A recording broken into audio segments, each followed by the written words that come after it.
तो hello everyone, कैसे हो आप सब। आई होप कि आप सब ठीक होंगे। और ये वीडियो जो मैंने कल वीडियो डाला था नैमिस का, जो नैमिस में क्योंकि मैं नैमिस गई हुई थी और वहाँ से वापस आते टाइम का ये वीडियो है। तो उस दिन एकादशी थी, डेट 1 की एकादशी, जिसमें गन्ने की पूजा करी जाती है घर पे शाम के टाइम में।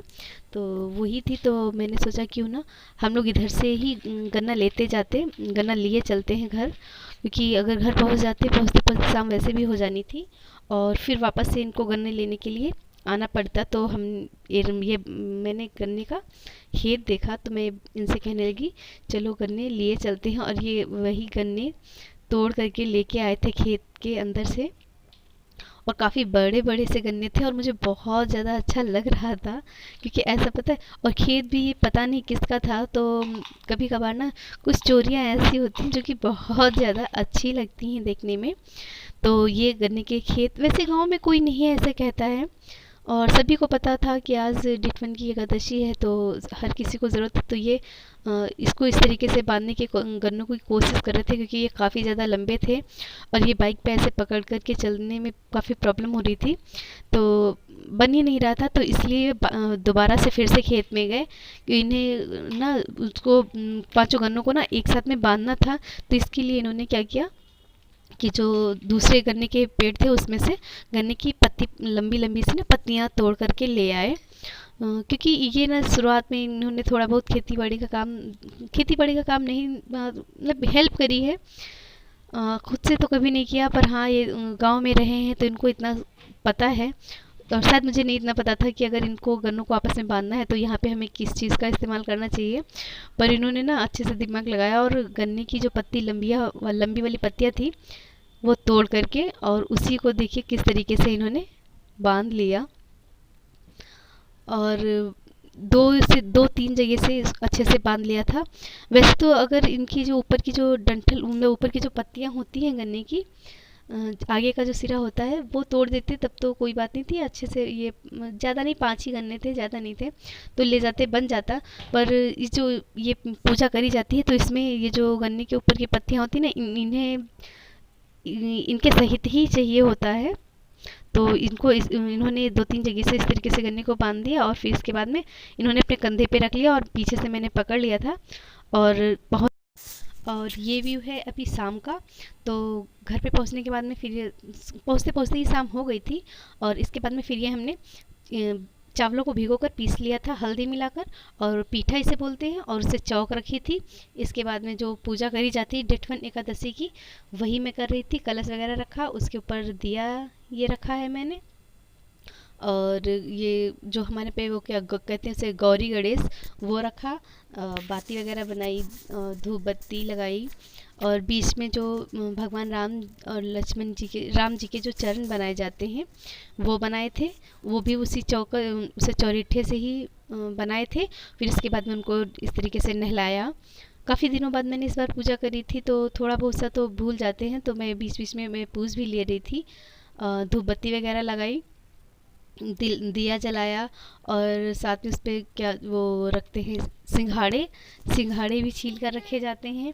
और गुड़, नया गुड़ जो होता है नए गन्ने से बनता है, वो रखा जाता है। तो वो भी मैंने रख लिया था। और ये फिर लगाई उस पर, पहले तो नहला दिया, उसके बाद में सिंदूर वगैरह लगाया, धूप बत्ती लगाई, और इसके बाद में फिर दिया जलाया। हाँ, दिया जला दिया मैंने। दिया वगैरह मैं ना थोड़ा थोड़ा सा भूल जा रही थी, तो मैं ये चीज़ पूछे ले रही थी। तो इसमें जो गन्ना हम लेकर के आए थे, तो उस गन्ने को छील के ना उसके छोटे छोटे से टुकड़े छील करके गन्ने के वो भी रखे जाते हैं, उसकी भी ज़रूरत लगती है। तो इसीलिए गन्ने पीछे ही रखे हुए थे, तो मैं पीछे मुड़ गई। और इसके बाद में वो शायद मैंने मोबाइल दे रखा था, अपने देवर को दे रखा था शूट करने के लिए, तो वही कर रहा था। तो और मैं ना अभी मैंने पीछे से, क्योंकि अभी जो गन्ने के आगे वाले सिरे हैं ना, ये जो मैंने चौक बनाई है, इसे चौक के ऊपर रख करके ही इसके आगे के जो सिरे हैं, इसे से अगौड़ा बोलते हैं, तो उसे वो तोड़े जाते हैं। तो मैंने पीछे से गन्ने को थोड़ा सा तोड़ लिया और उसे मैंने चाकू से छील लिया, ऊपर से छिलके हटा के उसकी छोटी छोटी सी गिंडियाँ तोड़, इसे हमारे यहाँ पे गिंडियाँ ही बोलते हैं, गिंडियाँ बना ली। और वो सब सारा सामान लेकर के जो चरण बनाए जाते हैं राम जी के, तो उनके ऊपर रख के और फिर जो क्या कहते हैं उसे, गन्ने की गिंडी, गुड़ और सिंघाड़े जो छिले हुए होते हैं वो इस तरीके से रख दिए जाते हैं और इसके बाद में एक किसी बर्तन से ढक दिया जाता है। और सुबह होते के साथ में इन चीज़ों को ना इसे खोल करके जो सामान होता है इसे ले लेते हैं और छत पे रख दिया, इसको फेंक दिया जाता है और थोड़ा सा दूध डाल के और अपने कपड़े मतलब साड़ी पहने हैं तो साड़ी के आंचल से या फिर चुन्नी वगैरह डाले हैं तो उससे उसको चरण को साफ़ कर दिया जाता है, दूध गाय के दूध से साफ़ कर दिया जाता है, कच्चे दूध से। और बस इसी तरीके से होती है ये पूजा जो कि मैंने करी थी। तो इसके ऊपर मैंने अभी ये गन्ने रख दिए हैं और गन्ने रखने के बाद में अब ये घर का जो कोई भी जेंट्स में हो, आपका बेटा हो, हस्बैंड हो, कोई भी, तो हस्बैंड मेरे काफ़ी थक गए थे, वो लेटे हुए थे, फिर मैंने उनको जगाया।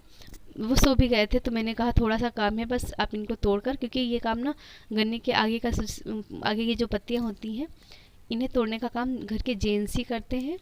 तो इसके लिए मैंने उन्हें वो काफ़ी बार मैंने आवाज़ दी, इसके बाद में ही वो उठे थे। और उधर सामने खड़ी है हमारी चारपाई और उसके साइड में रखा हुआ है चूल्हा। जी हाँ, चूल्हा रखा हुआ है। तो इसका भी आज काम हुआ था और ये रिकॉर्डिंग ना मैं काफ़ी दिनों बाद कर रही, मतलब शूट करने के काफ़ी दिनों बाद डाल रही हूँ, क्योंकि घर पे मैं थी ना तो मुझे टाइम ही नहीं मिलता था रिकॉर्डिंग वगैरह करने के लिए। तो अभी मैं आ चुकी हूँ, दिल्ली वापस आ चुकी हूँ, तो अब मैं इन क्लिप्स को ना एडिट कर करके अभी मैं डालूँगी। तो ये देखिए अभी हस्बैंड ने तोड़ दिए हैं, अब इन गन्नों को हम कर देंगे साइड में और ये गन्ने ऐसे ही पड़े रहेंगे। ये जो आगे के छिलके हैं ना ये अभी शाम को पड़े रहेंगे और सुबह में उठा करके इनको भी छत के ऊपर ही रख दिया जाएगा।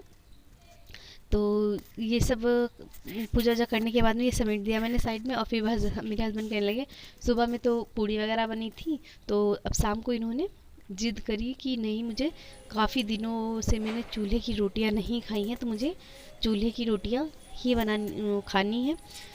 तो सासू माँ ने तो बोला था कि हम जला देंगे, हम रोटियां बना देंगे, पर मैंने सोचा चलो छोड़ो कुछ नहीं, इस बार हम बनाकर खुद से देखते हैं। कि काफ़ी दिनों पहले एटलीस्ट शादी के टाइम पे मैंने कुछ दिन खाना बनाया है चूल्हे पे, वो भी ठंडक में, ताकि बनाया क्या सिर्फ इसलिए ताकि आँच भी लगती है, हाथ पैर सकते रहें और रोटियां बना ले। और मुझे चूल्हे पे खाना बनाना बिल्कुल भी नहीं आता है, लेकिन हाँ अगर ज़रूरत पड़े तो मैं उल्टा सीधा कैसा भी करके काम चला लेती हूँ। तो करीब 7-8 साल, करीब 8-9 साल के बाद मैं चूल्हे के पास में बैठी थी तो सब्ज़ी मैंने गैस पे ही बना ली थी। सब्ज़ी बनाई थी आलू सेम की सब्ज़ी, क्योंकि आज थी जेठवन की एकादशी, तो एकादशी को चावल हमारे यहाँ पे तो वैसे भी नहीं बनते हैं, जिन्हें पता है वो नहीं बनाते हैं चावल।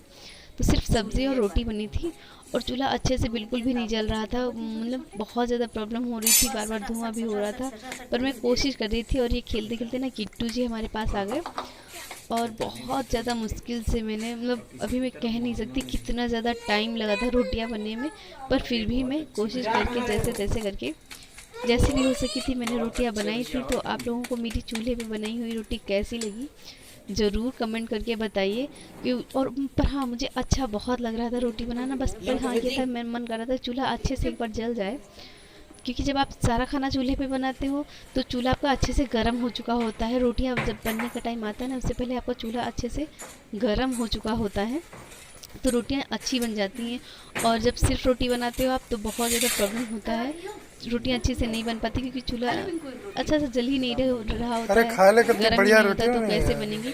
पर फिर भी जैसे भी हो सकी, एक बार आप भी अगर आपने कभी नहीं खाया तो चूल्हे की रोटी खा के देखिए यार, उनका टेस्ट बहुत अच्छा होता है, बहुत अच्छा लगता है। तो अभी मेरी रोटियां बनके तैयार है, तो कैसी लगी मेरी चूल्हे की रोटी आप ज़रूर कमेंट करके मुझे बताइए। वीडियो अच्छा लगा हो तो लाइक शेयर और सब्सक्राइब करना बिल्कुल भी ना भूलिए। और लीजिए थाली तैयार है, आप लोग खाना खा लीजिए। Thanks for watching.